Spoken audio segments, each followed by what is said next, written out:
Bonjour et bienvenue sur le résumé quotidien. Cette vidéo vous est présentée par Maria Luxer, votre référence en cheveux indiens 100% naturels. Rejoignez notre groupe WhatsApp, le lien est dans la description. Et maintenant, place au résumé d'aujourd'hui. L'épisode s'ouvre sur une note de glamour. Elisa est au milieu d'un shooting de photos, sublimé par les projecteurs et les compliments d'un photographe sous le charme. Mais ce moment de pure magie s'effondre en une seconde. Sa mère, Gilda, la secoue brutalement, elle s'est endormie au travail. Elisa se réveille dans sa dure réalité, le bar routier délabré de son beau-père, Dino. C'est un homme paresseux et manipulateur qui passe ses journées à jouer au billard avec ses clients et à vider les caisses, refusant même d'acheter des cahiers d'école pour les petits derniers de la famille, Carlos et Daisy. Une violente dispute éclate quand Dino réclame ses bières. Elisa lui tient tête et le traite de feignant, ce qui rend Dino furieux. Gilda s'interpose immédiatement pour défendre son mari, rappelant à sa fille que sans Dino, il n'aurait pas de toit au-dessus de leur tête.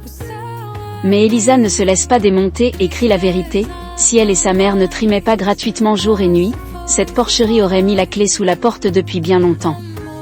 Envoyée jeter les poubelles, Elisa se prend à rêver en regardant les camions défiler sur la route. C'est à ce moment que Dino sort et la fixe avec un regard lourd et très déplacé, faisant remarquer à son mécanicien, Valdecir, à quel point la jeune fille a grandi vite. Gilda surprend ce regard malsain. Pour masquer son angoisse et le malaise général, elle préfère agresser verbalement Elisa, l'accusant de faire la folle au milieu de la route et de chercher à se faire enlever par des camionneurs. Elisa réplique qu'elle attend juste que son vrai père vienne la sauver. Gilda tente alors de détruire ses illusions en lui répétant que son père est mort et qu'il ne reste de lui qu'un vieux collier, mais Elisa refuse d'y croire. Elle se fait une promesse solennelle: un jour, elle fuira cet endroit. À Rio de Janeiro, le décor change radicalement. On découvre Carolina, une directrice de magazine de mode redoutable et ultra élégante. Devant son miroir, elle se motive avec son mantra: je veux, je peux, j'y arriverai. Elle arrive à ses bureaux sous les yeux admiratifs de son chauffeur, Floris Val, qui la trouve aussi tyrannique que fascinante. Carolina réunit son équipe pour annoncer un projet crucial, un shooting exclusif de 10 pages en Australie en partenariat avec Bastille, le plus grand fabricant de cosmétiques du pays, dirigé par Germano. Ce contrat peut propulser sa revue au sommet. Le mannequin vedette choisi pour l'occasion est la célèbre Daniela Libidiche. Le problème ? Daniela a passé la nuit à faire la fête et à batifoler avec Arturo, le séduisant et irresponsable patron de son agence de mannequins. Informée par son assistante Lou que le mannequin n'est pas encore à son hôtel, Carolina appelle Arturo. Ce dernier, encore au lit, tente de faire le professionnel mais un cri de Daniela le trahit. Carolina s'emporte et menace de ruiner sa carrière s'il rate ce vol. Sûr de son charme, Arturo lui propose un pari, une bouteille de grand champagne s'il parvient à amener Daniela à temps. Le défi est lancé, et Arturo démarre sa décapotable à toute allure, terrifiant son mannequin. De retour chez Carolina, sa vie privée implose. Sa sœur Dora débarque à l'improviste avec ses enfants turbulents et son mari José Pedro. Leur appartement a été totalement inondé par une machine à laver défectueuse. Sachant que Carolina part en Australie, Dora a décidé de squatter son appartement de luxe. Carolina est horrifiée en se rappelant que la dernière fois, ils avaient détruit sa vaisselle fine. S'ensuit une dispute où Dora pique la fierté de Carolina en lui rappelant qu'elle vient d'un milieu pauvre, le quartier de Fatima, et qu'elle cache des talismans contre le mauvais œil derrière ses œuvres d'art. Pressée par le temps, Carolina cède, exige que sa maison reste intacte à son retour, et file à l'aéroport. À peine a-t-elle franchi la porte que la famille investit les lieux, les enfants cassent déjà un vase et le mari s'en va préparer un bain moussant dans le jacuzzi. À l'aéroport, Carolina doit gérer une nouvelle crise. Germano arrive pour le voyage, mais sa riche et influente épouse, Lily, l'accompagne à la surprise générale. Lily, traumatisée depuis la mort de leur fille, ne sortait plus de chez elle, mais sa secrétaire Mildred lui a glissé que Carolina tournait un peu trop autour de son mari. Elle est donc là pour marquer son territoire.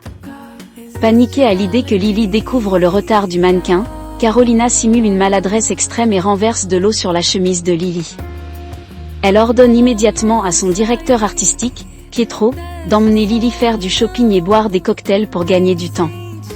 Pendant ce temps, dans le centre-ville de Rio, on découvre Jonathan, un jeune homme courageux qui vend des bonbons au feu rouge pour faire vivre sa famille. Il aborde la voiture de Lily et Germano avec un discours très créatif.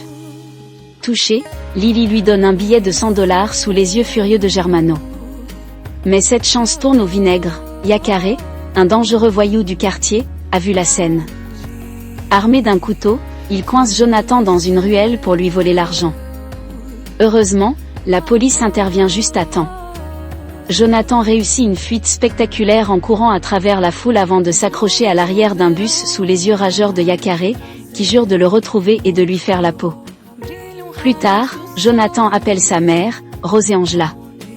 Pour ne pas l'inquiéter, il lui ment en prétendant qu'il a un travail stable avec un vrai contrat et qu'il dort chez un ami nommé Charlie, alors qu'il vit dans la précarité des rues.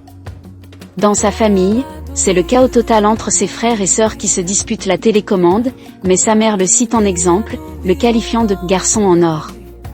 Dans l'avion privé, la tension monte. Profitant de l'absence de sa femme, Germano commence à flirter ouvertement avec Carolina, lui disant qu'il a attendu ce voyage à deux avec impatience. C'est alors que Lily remonte dans l'avion après son shopping. Elle surprend Germano et Carolina extrêmement proches. Pour se justifier, Carolina invente une excuse bidon, sa jupe est restée coincée dans la porte de secours et Germano l'aidait à se détacher.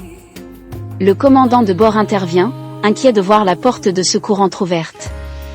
Germano, voulant éviter le scandale et prolonger l'attente du mannequin, insiste pour que tout le système de sécurité soit revérifié, ce qui retarde volontairement le décollage. Alors que l'avion est sur le point de partir, Arturo fait une entrée fracassante. Il roule à toute vitesse sur le tarmac et pile juste devant l'appareil, bloquant les roues de l'avion. Le pilote est furieux et menace de le faire arrêter pour terrorisme, tandis que Daniela, à bout de nerfs, jure de ne plus jamais monter en voiture avec lui. Arturo a techniquement gagné son pari. Carolina, impressionnée mais furieuse de ses méthodes, réalise qu'elle peut utiliser le charme d'Arturo pour canaliser la jalousie de Lily. Elle force Arturo à embarquer avec eux pour l'Australie, malgré ses vêtements sales. Une fois à bord, la magie opère, Arturo baise la main de Lily et lui révèle que sa mère, Stella, la connaît très bien via le country club. Flattée et sous le charme, Lily oublie instantanément ses soupçons envers son mari, et Arturo s'installe confortablement à côté de Carolina. Pendant ce temps, au bar routier, Elisa continue de subir sa misérable vie. Un client lui fait une main aux fesses, et elle le menace de le planter avec un couteau s'il recommence. Dino, loin de défendre sa belle-fille, reproche à Gilda de ne pas savoir élever les enfants. Elisa sort une nouvelle fois pour vider les poubelles et croise Carlos et Daisy qui reviennent de l'école. C'est à ce moment précis que la splendide décapotable d'Arturo s'arrête devant le garage en faisant un bruit bizarre. Les enfants s'émerveillent, et Daisy compare Arturo à un prince charmant. Dino, voyant Elisa isolée près des conteneurs, s'approche d'elle avec de mauvaises intentions. Il l'attrape par le bras en prétendant vouloir l'aider avec les poubelles. Elisa sent le danger, se débat violemment et le pousse au sol avant de s'enfuir en courant. Elle déboule sur le chemin d'Arturo, qui sortait de la voiture pour aller chercher un calmant pour Daniela.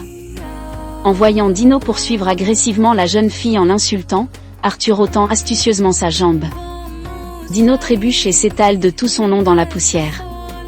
Avec beaucoup d'ironie, Arturo feint la surprise et l'aide à se relever.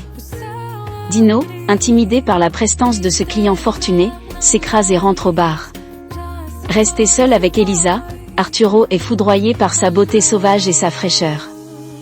Il lui demande son prénom et lui demande si elle a déjà pensé à devenir modèle photo. Elisa, habituée à la défensive, croit qu'il se moque d'elle et le rejette froidement. Le téléphone d'Arturo sonne, c'est Carolina qui lui crie dessus pour qu'il monte dans l'avion. Avant de filer, Arturo tend une liasse de billets à Elisa pour la remercier de son aide. Elisa refuse d'abord, disant qu'elle n'a rien fait, mais il insiste et s'en va dans un nuage de poussière. De retour dans le bar, Dino tente de faire passer Elisa pour une voleuse auprès de Gilda, l'accusant d'avoir fait fuir le client et d'avoir empoché l'argent du mécanicien.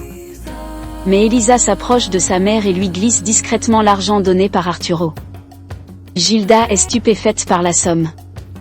Elisa lui explique que cet argent permettra d'acheter le cahier de Daisy et des baskets neuves pour Carlos, mais elle supplie sa mère de ne rien dire à Dino, sinon il jouera tout au billard. Touchée par la bonté de sa fille, Gilda la serre tendrement dans ses bras. L'épisode se clôture à la nuit tombée. Elisa est allongée dans son lit et repense aux événements de la journée. En s'endormant, elle transforme sa rencontre avec Arturo en un véritable conte de fées. Elle rêve qu'il revient la chercher à bord de sa magnifique voiture, habillé comme un prince, pour lui tendre la main et l'arracher définitivement à l'enfer de sa vie actuelle. À son réveil, les yeux pleins d'espoir, elle murmure en regardant le plafond, « C'est peut-être toi qui vas me sortir de cet enfer. » C'est la fin de l'épisode. Si vous voulez voir les épisodes au complet, rejoignez nos groupes Telegram et WhatsApp, le lien est juste là, dans la description.